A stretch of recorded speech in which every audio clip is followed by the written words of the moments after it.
En République populaire démocratique de Corée s'ouvre aujourd'hui, vendredi, le congrès du Parti des travailleurs, premier congrès du parti au pouvoir depuis 36 ans. Le congrès a été appelé par le leader de la République populaire démocratique de Corée, Kim Jong-un, qui devrait ainsi consolider son pouvoir et peut-être confirmer le statut de puissance nucléaire de la RBDC.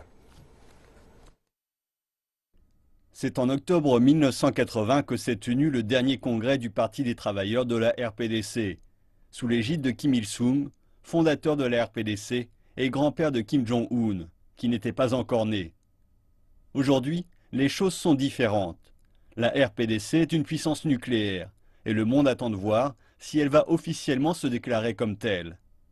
Les rumeurs font même état d'un 5e essai nucléaire en parallèle du congrès. En janvier de cette année, la RPDC a affirmé avoir mené un 4e essai avec une bombe à hydrogène. Si cela était confirmé, alors il s'agirait d'un bond en avant technologique pour Pyongyang, qui mène également des tests de missiles balistiques et de fusées. Ce sont ces tests qui ont conduit à la résolution 2270 de l'ONU, résolution qui impose les sanctions les plus dures jamais prises à l'encontre de la RPDC. Ces sanctions concernent le transport, les finances, les livraisons d'armes et bien entendu les essais nucléaires et tests de missiles. La Chine s'est engagée à respecter à la lettre ces sanctions, que la situation sécuritaire de la péninsule coréenne devait également être abordée. La RPDC se sent en effet menacée par la République de Corée et le milliers de soldats américains qui y stationnent. Beijing exhorte la communauté internationale à prendre en compte les attentes de la RPDC.